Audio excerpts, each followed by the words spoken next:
Hello guys, পাখি যদি বেইমানি করে তার সঙ্গে পারা যাবে না।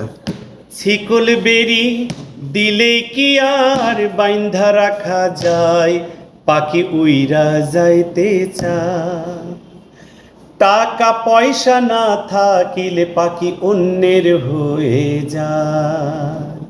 শিকল বেরি শিকল বেরি দিলেই কি আর বান্দা রাখা যায়? পাখি উইরা যাইতে চায়, পাখি উইরা যাইতে চায়। টাকা পয়সা দিলে পাখি হাইরে অন্যের হয়ে যায়।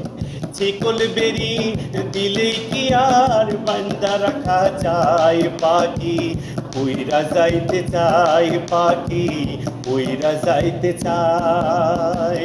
টাকা পয়সা না থাকিলে পাখি অন্যের হয়ে যায়।